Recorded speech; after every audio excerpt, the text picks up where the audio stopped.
Cuando Mark Fisher popularizó la frase "es más fácil imaginar el fin del mundo que el fin del capitalismo", atribuida tanto a Fredrick Jameson como a Slavoj Žižek, no estaba haciendo otra cosa más que sintetizar la inquietud que atravesaría toda su obra. El poscapitalismo, es decir, aquel sistema político y social considerado como una evolución más allá del capitalismo, es un tópico que obsesionó al británico hasta sus últimos días. Esta fase se plantea como una etapa futura en la que el deseo y el comunismo se reconcilian en armonía, pero que aún debe realizarse y representa un cambio significativo en el régimen político y económico existente. A diferencia del realismo capitalista, concepto mucho más conocido y del que hemos hablado acá en otras ocasiones, donde el capitalismo parece ser inevitable, el deseo postcapitalista busca trascenderlo y encontrar nuevas formas de vida. Como muchos ya sabrán, Mark Fisher se quitó la vida en enero de 2017, pero esta cuestión específicamente fue a la que dedicó sus últimos días de docencia. Desde el 7 de noviembre al 5 de diciembre de 2016, Mark dictó un curso de posgrado en la Universidad de Londres que, lamentablemente,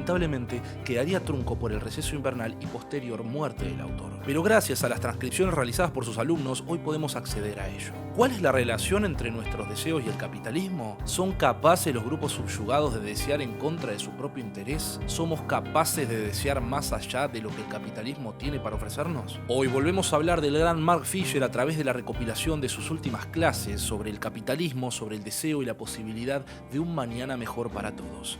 Mi nombre es Juan Felipe y esto es Café Kioto.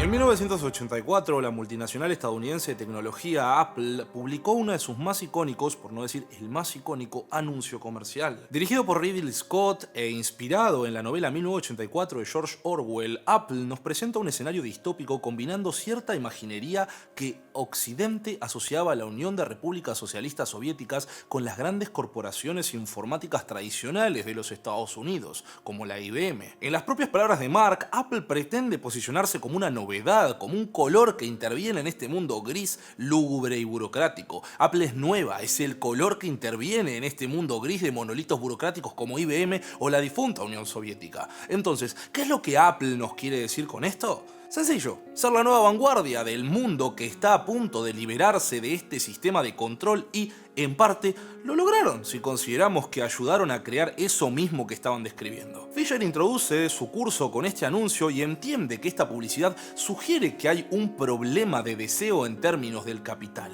tanto en el mundo comunista como en el capitalismo corporativo. Ahora, desde 1984 pasaron 40 años y hace más de 30 que la Unión Soviética dejó de existir, al igual que la hegemonía de IBM y este mundo gris, lúgubre y burocrático al que Apple relacionaba con el mundo comunista. La cuestión que plantea Fisher es: ¿qué tenemos hoy y cuál es el hilo que nos conecta con esta narrativa tan característica de la Guerra Fría? Él encuentra en un fragmento televisivo de un programa de la BBC en donde la ex parlamentaria conservadora Louise Mensch pretende desacreditar a los militantes de Occupy London haciendo un comentario que, como argumento, es bastante pobre, pero retóricamente es muy efectivo. Su declaración fue que los manifestantes de Occupy, parte de un movimiento mundial de carácter anticapitalista que nace en el marco de la crisis económica del 2008-2011, no tenían ninguna autenticidad ni validez porque iban a tomar café Starbucks o probablemente también tenían iPhones. Obviamente la aparente perspicacia del argumento consiguió que el comentario fuera repetido hasta el hartazgo por la derecha británica como también del resto del mundo. Fisher entiende que Mensch está hablando sobre la historia del deseo.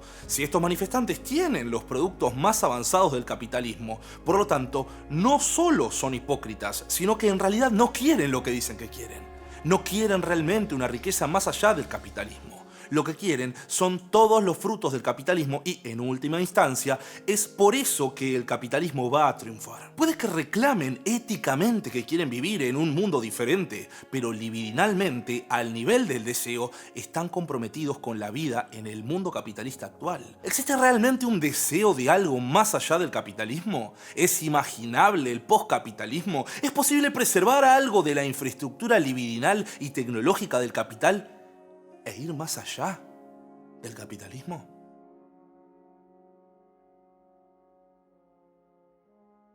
Fisher entiende que durante los últimos años hemos sufrido un grave retroceso en lo que a conciencia respecta a aquello que llama realismo capitalista es, de alguna forma, la sombra de lo que en esta obra se denomina como deseo postcapitalista. A medida que el realismo capitalista surge como esta idea de que no hay alternativa posible al capitalismo, la conciencia retrocede. Conciencia entendida como conciencia de clase, por supuesto. A ver, páginas escritas sobre teorías que buscan superar al capitalismo no nos faltan, por lo que sumar estas clases de Fisher parecería hasta redundante. De hecho, el mismo Fisher se pregunta en varias ocasiones del texto qué es lo que está sumando a este debate, y eso mismo es lo que pretende generar en su alumnado. Y a nosotros, preguntas. Preguntas como ¿cuáles son entonces las ventajas del concepto de poscapitalismo?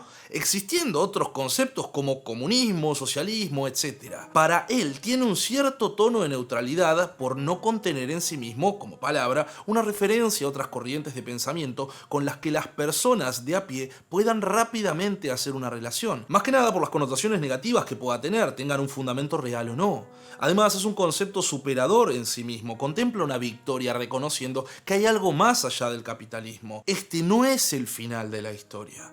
Se desarrolla desde el capitalismo y va más allá del capitalismo. Aún así, tampoco es la solución a todos nuestros males, ya que vislumbra un par de problemitas. Lo más importante es que se constituye como algo más parecido a una teoría que a un sistema político, ya que no contiene un modelo superador, sino que es la superación del capitalismo en sí mismo. Por otro lado, sigue atado al capitalismo, no nombra ningún proyecto positivo, siempre permanece en la temporalidad post, y lo más grave, no es necesariamente progresista, sino pregúntenle a Nick Land. De hecho, las formas de poscapitalismo son tan variadas que casi ninguna de ellas son formas en las que solemos hablar a la hora de pensar en futuros alternativos, acá y en el propio libro de Fisher. Él trata de retratar esto a través de las geógrafas económicas feministas Julie Graham y Katherine Gibson, cuando señala que la izquierda suele padecer grandes dificultades al enfrentarse a la tarea de imaginar una salida al capitalismo. Normalmente no se ofrece ningún alivio ni salida hacia un lugar que esté situado más allá, además del conveniente uso de la desesperanza como motor de ese imaginario, a un punto tal en que esa imaginación muchas veces se cristaliza en melancolía o nostalgia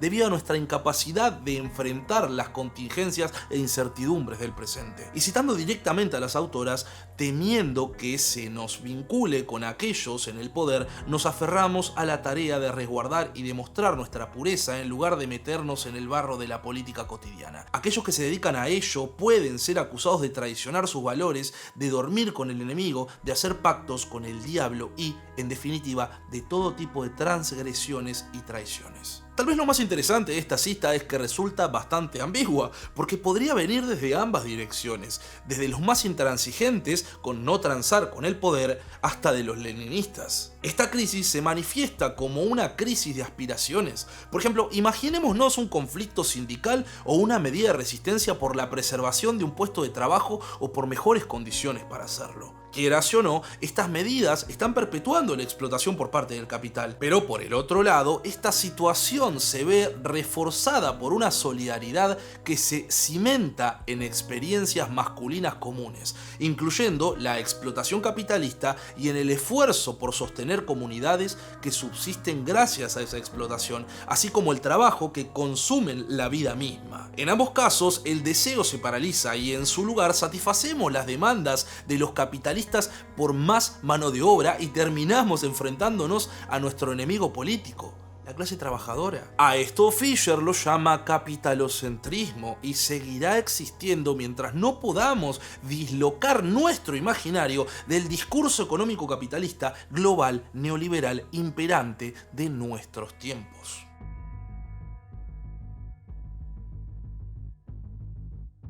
Si algo hemos aprendido durante los últimos 50 años es que esa entidad intangible obsesionada con las planillas de Excel, a la cual llamamos la economía, no solo sirvió como una forma de justificar discursivamente la explotación y la miseria de los trabajadores, sino que también consiguió condicionar nuestro imaginario de izquierda. No existe una cosa tal como la economía, o por lo menos como usualmente se la invoca, sino que es una especie de ficción que performa y garantiza la hegemonía del capitalismo. Y antes que me tilden de terraplanista, ¿qué quiero decir con esto? que en el nivel de la realidad empírica existen múltiples actividades económicas que escapan de las dinámicas del capitalismo, pero que aún así son fagocitadas por el discurso de la economía hegemónica del capitalismo. Y a eso se refiere Fisher cuando habla del capitalocentrismo. Pensemos en cómo opera la economía de nuestra sociedad. Sí, la piedra angular del capitalismo reposa sobre el trabajo asalariado producido para el mercado por una empresa capitalista, pero la economía como tal es muchísimo más compleja. Las relaciones en espacios como escuelas, en los barrios, en la familia, entre amigos, los regalos, el trueque, el autoabastecimiento, las cooperativas, las empresas no capitalistas, todos estos colectivos económicos forman parte de las economías comunitarias y no responden al discurso hegemónico de la economía. Porque no hay una economía, sino que hay muchas diferentes formas de involucrarnos en la producción. Ahora, si entendemos que esto es así, ¿cuál es la necesidad de tener que involucrarnos en partidos de vanguardia como hicieron los bolcheviques o como insisten los leninistas? Incluso, por más que se organice y se dirija a la clase subordinada, se sigue dependiendo de la materialización del horizonte revolucionario. En cambio, con este tipo de modelos más horizontales y de acción in situ, seríamos mucho más capaces de tener injerencia real en la construcción de un postcapitalismo mucho más amable con la clase obrera. Entender esta cuestión sobre el discurso hegemónico de la economía es importantísimo, porque si no es como leer a Robert Kiyosaki. Se le reconoce la condición de explotado al trabajador asalariado, pero la salida siempre termina siendo otra forma de emprendedurismo que reproduce las mismas prácticas de explotación. La independencia financiera en el capitalismo solo es un eufemismo que oculta que solo le pasamos la papa caliente a otro. Creo que uno no termina de convertirse en un verdadero izquierdista hasta que alguien te tilda de resentido, lo cual me parece súper curioso. Rara vez, por no decir jamás, uno podría escuchar a alguno de los nuestros argumentar que la lucha de clase debe justificarse porque se anhela convertirse en el opresor, en lugar de porque percibe una injusticia en esa misma relación de opresión. Lo más paradójico de esta cuestión es que justamente se la presenta a través de cómo opera en la realidad. El programa neoliberal, aunque se llene la boca de la palabra libertad, en realidad tiene mucho más que ver con el resentimiento. ¿Pero por qué? Pensemos un minuto. ¿Cuál es la alternativa a eso? Para mí resulta muy fácil verlo y es la solidaridad, pero difícilmente podremos construir estos lazos de apoyo mutuo si ese resentimiento puede dirigirse contra el que está al lado. Y encima es la única forma que tenemos de construir poder popular. Mucho menos si lo que se pretende es crear una economía colectiva no capitalista. Parafraseando a Gibson Graham, a través de la misma presentación de Fisher, esta hostilidad reacciona hacia todo lo que está por fuera de uno mismo, más que nada en cuestiones de clase. No solo es fundamental en la dinámica de amo-esclavo hegeliana, sino que también es parte de un complejo de inferioridad caracterizado por esa furia impotente que es más autoflagelante que activamente revolucionaria. Sobrevivir juntos es muy diferente a la supervivencia individual a costa del sometimiento de otros. De lo singular a lo múltiple, de la competitividad a la cooperación, del centralismo a la descentralización, de la integración a la autonomía, del crecimiento a la vitalidad, de la propiedad privada liderada por la administración a la propiedad comunitaria dirigida por la comunidad, y de lo amoral a lo ético. A estos modelos caracterizados por el localismo, la acción directa y el horizontalismo intransigente, Fisher lo relaciona con lo que se conoce como política folk, pero entiende que tiene un límite ya que se ven forzados a tener que luchar contra un modelo hegemónico del poder. No podemos simplemente operar de forma local sin que haya algún tipo de lucha por la hegemonía. Necesitamos demandas porque una política sin demandas es una política sin reclamos. Ahora, el debate aceleracionista impregna toda la primera clase del libro y es algo que estoy tratando de omitir porque si no, no terminaríamos más. Para esto ya hice un video en el pasado que les voy a estar dejando por acá arriba y que les recomiendo repasar más tarde. En sí, lo que se discute es cuánta libertad podemos realmente tener sin abundancia y por ello la automatización juega un rol fundamental en este debate específico. De acá la cuestión del aceleracionismo. Fisher encuentra un ejemplo muy claro que afortunadamente para nuestra audiencia también le resultará familiar y es el de la reducción de la jornada laboral en relación con la automatización del trabajo. A medida que pasan los años, la demanda de la reducción de la jornada semanal viene perdiendo fuerza a pesar de que la amenaza latente de que gran parte de nuestros trabajos estén sujetos a poder ser automatizados. Desde hace décadas la jornada no parece poder cruzar la barrera de las 40 horas para abajo, aunque una fracción cada vez más importante de la producción esté en manos maquínicas. ¿Pero por qué? Porque cuanto más automatización hay, más miserable es nuestra situación, porque significa menos trabajo, más desempleo, menos poder en manos de los trabajadores. Esto nos arrincona una vez más al debate sobre el ingreso básico universal y la transformación que conlleva en la forma en que el trabajo es valorado.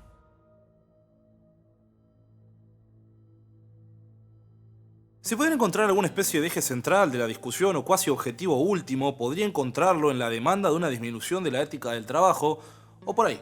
Invertir la relación entre el sufrimiento y la remuneración que ocultan razonamientos como el de el trabajo dignifica y esas cosas. De hecho, Fisher hasta cita un enfoque contrahegemónico y bastante polémico, dicho así por arriba.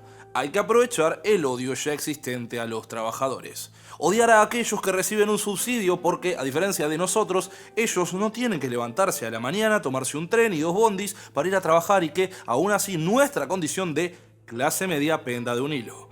Pero hay algo ahí. En esa reflexión la gente toma conciencia de que sus trabajos son una mierda. Odiamos levantarnos de la cama y hacer todos los días algo que nos mata por dentro. Lo cual es el razonamiento más lógico del universo, pero que ponemos todo nuestro empeño en convencernos de lo contrario. Puesto de esta forma, ¿qué es peor? ¿Seguir en la carrera de la rata o recibir un subsidio ahorrándonos todo ese sufrimiento? Bien, ahora detengámonos a reflexionar un toque. Esta concepción se basa en la idea de que el capitalismo consigue renovarse constantemente gracias a este antagonismo con la clase trabajadora. El proletariado se opone al capital, lucha y le obliga a tener que innovar. Entonces, parte del problema sería que el propio éxito del capitalismo en someter a la clase trabajadora implica que queda paralizado en la estasis. Pero el fondo de toda esta cuestión sigue siendo la escasez y cómo esto condiciona a la economía, incluso cuando esta escasez, como bien señalamos al principio del video, puede ser bastante artificiosa. Acá vamos a introducir un concepto que Fisher toma de Paul Mason, un periodista inglés, y que se refiere a todos aquellos bienes que giran en torno a la información. Los infobienes que operan sobre el principio de no rivalidad. Yo tengo este libro y vos no, y eso es una cuestión física. Ahora, si yo tuviera el PDF de este mismo libro, que no lo tengo, pero imaginemos que sí, no hay nada que me impida que ustedes también lo tengan. Y todos lo tengamos, sería mejor para todos, ¿o no? Parece una boludez, pero esto rivaliza con una ley básica de la economía capitalista, y es que todos los bienes son escasos, y un copy-paste ad infinitum es gratis. Lo que condiciona que esto sea o no así, más allá de los monopolios y todos aquellos que regulan los espacios, como estos con leyes de derechos de autor y demás, son las motivaciones detrás de este tipo de proyectos que van muchísimo más allá del lucro. El día que entendamos eso masivamente, vamos a tener en nuestro poder un arma capaz de desafiar muy en serio a la economía basada en la ganancia. Más tarde Fisher, a través de Mason también, nos habla del General Intellect, término con el que Karl Marx se refería a la combinación de experiencia tecnológica e intelecto social o conocimiento social general. Y en el contexto de la organización social directamente se manifiesta como una fuerza productiva. Una sociedad basada en el conocimiento en donde el obrero solo se tenga que preocupar de supervisar maquinaria en donde, además, este mismo conocimiento esté al alcance de todos. Por eso Fisher sugiere que este infoconocimiento es la principal amenaza para el capitalismo. Pero para eso hay que entender varias cosas. En primer lugar, entender que el voluntarismo no es suficiente para superar al capitalismo. Segundo, que ese desarrollo debe ser sustentable ecológicamente. Tercero, que la diversidad es sinónimo de aumentar la capacidad de atacar el problema desde todos los ángulos posibles. Cuarto, maximizar el poder de la información, ser transparente y garantizar el acceso a la información. Y quinto y último, una simulación informática precisa y abierta sobre la realidad de la economía actual. Solo esto nos garantiza la transición a un modelo capaz de desactivar las privatizaciones y reorientar, cuanto menos, a los mercados hacia una dirección mucho más colaborativa, sustentable y socialmente justa. Más o menos de esta forma cierra la primera clase de las 5 que contiene esta edición. Si bien tiene bastante en claro de lo que está hablando, lo interesante es que esta exposición se parece más a una reflexión pública de un gran pensador que de un curso en sí. Que la última de sus obsesiones haya sido tratar de encontrar la relación entre nuestros deseos y el capitalismo no es una cosa menor, porque entiende que para eso es muy necesario cuestionar las narrativas dominantes e imaginar un mundo más allá de los límites impuestos por el sistema vigente. Fisher nos recuerda que la frase "es más fácil imaginar el fin del mundo que el fin del capitalismo" capitalismo no es simplemente una observación pesimista, sino que un desafío a nuestra capacidad de concebir alternativas. En su incansable búsqueda del poscapitalismo, nos confrontó con nuestras propias contradicciones, nuestras aspiraciones y nuestras limitaciones. Esa es la única forma de superar al realismo capitalista. Es menester repensar nuestras concepciones de la economía, del trabajo y el deseo, algo tan obvio pero que rara vez se cuestiona. La economía no es una identidad abstracta e inmutable, no es una entidad cósmica ni nada parecido. No es más que una construcción social que puede ser moldeada y desafiada. Fisher se nos fue pronto, pero nos dejó una tarea que ni él mismo pudo resolver. Tratar de imaginar un futuro más allá del capitalismo, un futuro en que nuestras aspiraciones y deseos sean liberados de las cadenas del consumo y la explotación. No sin dejarnos en claro que el único camino para llegar hasta allá, para construir un mundo más justo, equitativo y sostenible, es el trabajo colectivo y la solidaridad como pilares de nuestra sociedad. En fin, creo que no encuentro una forma más acertada de despedirnos de este ensayo que recordar las propias palabras de Marx. No hay alternativa al capitalismo hasta que la hay. Que estas palabras nos inspiren a seguir imaginando, explorando y luchando por un mañana más esperanzador. Que nunca perdamos de vista la posibilidad de un mundo más allá del capitalismo en donde podamos ser verdaderamente libres. Muy buenas noches.